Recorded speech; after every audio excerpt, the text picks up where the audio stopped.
gəlin əvvəlcə bu videolara baxaq. Dünyanın hər yerində insanlar sərbəst şəkildə Aşura gününü qeyd edirlər. Müsəlman ölkələri heç, hətta inkişaf etmiş öncül ölkələrdə. Bax, bura ABŞ-dir, Chicago. Bura isə Dallas, Texas. Bura Michigandır, bura Londondur.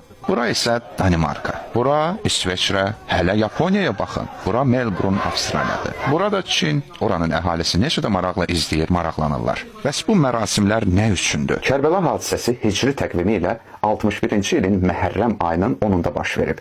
Bu hadisədə Peyğəmbərin nəvəsi, səhabə, İslam ümməti arasında xüsusi yeri olan İmam Hüseyn əleyhissalamın ordusu ilə Əməvi sultanı Yezid ibn Muaviyyənin ordusu arasında döyüş baş verdi. Döyüşün səbəbi nə idi? İslam ayinlərinə zidd həyat sürən, aşkar şəkildə şərab içən, əyyaşlıq edən, saxladığı meymunun ölümü səbəbilə ümmət arasında matəm keçirən, daha sonralar Peyğəmbərin şəhəri Mədinəyə hücum edib səhabələri, Quran hafizlərini öldürən, oradakı qadınları öz qoşununa halal və mübah bilən, daha sonra Məncəni mancanaq atəşinə tutan Yezid Peyğəmbərin həqiqi varisi Hüseyn ibn Əlini məcbur etdi ki, gəl mənə beyət et. Yəni, sənin beyətin təsdiq edəcək ki, mənim hakimiyyətimdən Peyğəmbər belə razıdır və mənim hakimiyyətim eyni ilə Peyğəmbərin hakimiyyətidir. Sözsüz ki, İmam Hüseyn əleyhissalam bundan imtina etdi.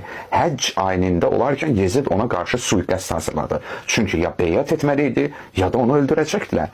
İmam Hüseyn Kəbə evinin hörmətini saxladı, öz ibadətini yarımçıq qoydu. Orada qan töküləcəkdi, amma İmam Hüseyn əleyhissalam o Kəbə evinin ehtiramını qorudu. Bu əsnada Küfə cəmaatı İmam Hüseyni köməyə çağırdı ki, vəziyyətimiz ağırdır, gəl, bizə böyülük et. İmam Hüseyn ard arası kəsilməyən məktubları gördükdən sonra Müslim ibn Əqili ora göndərdi. Cəmaat onu xoş qarşıladı. Müslim yazdı ki, İmam Hüseyn əleyhissalam oraya gəlsin. Bundan xəbər tutan Yezid oraya qan içən bir icra nümayəndəsi təyin etdi. Übeydullah ibn Ziyad adlı adam Küfə cəmaatını sındırdı. Onları əzdi. Nəticədə Küfə cəmaatının çox hissəsi ondan qorxduğundan öz əhdlərinə dönüş çıxdılar. Lakin İmam Hüseyn artıq oraya çatırdı. Onu nə Küfəyə getməyə qoydular, nə də Mədinəyə qayıtmağa, mühasirəyə aldılar. Sual, İmam Hüseyn hakimiyyətmi qurmaq istəyirdi? İki ərəbin döyüşü idimi? Əlbəttə ki, xeyr. Çünki İmam Hüseyn oraya qoşunla getməmişdi. Ailəsi və az saylı tərəfdarları ilə getmişdi. Kim bu işə ailəsini, uşaqlarını qatar? Aşura günü dəyərlərin savaşı oldu. Haqqı ilə batilin döyüşü, sədaqətlə vəfasızlığın.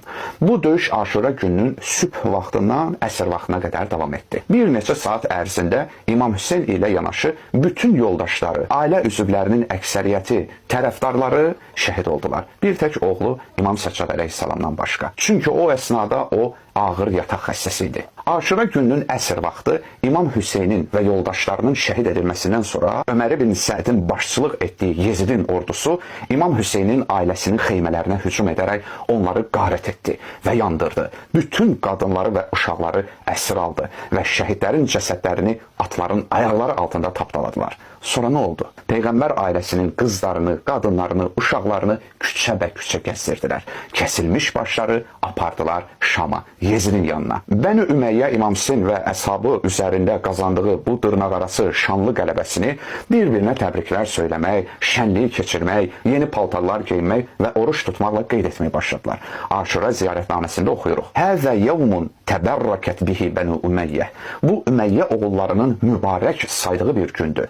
Ona görə də kim bu günü bayram keçirməyə, qondarma fəzilətlər əlavə edib, cəmaatı şadlandırmağa çalışırsa, Əməvi yolundadır. Matəm saxlamaq bu məkirli Əməvi siyasəti ilə mübarizə yolu olaraq təyin edildi.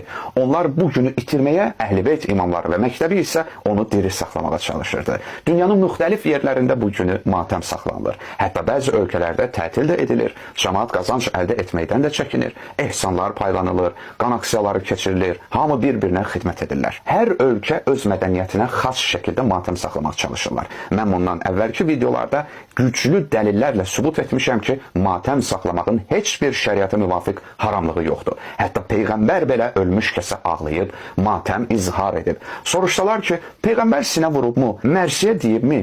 Hər xalqın öz yas tutma mədəniyyəti var. Bir daha deyirəm, yas və matəm tutmaq ayrı şeydir, onu necə keçirmək ayrı şeydir. Hər ölkənin özünə məxsus bir ənənəsi var. Hindistan ayrı, ayrı, ABŞ tam ayrı, Türkiyə ayrı, Kanada tam ayrı. Heç kəs demir ki, bütün dünyada bir şəkildə əzadarlıq keçirilməlidir. Ola bilər ki, yığışasan, söhbət edəsən, tərbiyəvi məsələləri qabardasan, sonra bədii hissədə kimsə şeir desin, mərsiyə desin, ya hüzünlü bir şey oxusun, cəmaat qədər izhar etsin, sonra dağılışıb getsinlər. Fikrimi izhar etdiyim matəm ayrıdır, onu saxlamaq forması tam ayrı. İndi əzadarlıqda kimsə həddi aşsa, bu tamam ayrı söhbətdir. Bunun matəm və əzadarlığa heç bir dəxli yoxdur. Bunun hər il keçirilməsinə gəlincə, unutmamaq üçün, bu xatirənin yaşaması üçün, Aşura gününü qeyd etmək də zülm və haqsızlıqla mübarizə simvoludur. Buna qarşı çıxmaq ya qarşısını almaq artıq mümkün deyil. Çünki dünya tarixinin bir dəyər sistemi kimi artıq tanınıb, dünyanın müxtəlif ölkələrində keçirilir. Peyğəmbər bu hadisəni öncədən, qabaqcadan, hələ baş verməmişdi. Bunu ən güclü dəlillərlə sübut etmişəm.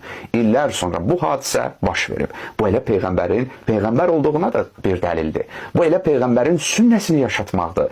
O gün nə baş verdi axı? Bax, bunu danışmaq lazımdır. Bəli, ölənlər öldürüldü, qarət olunanlar, zülm edilənlər, əsir tutulanlar və s.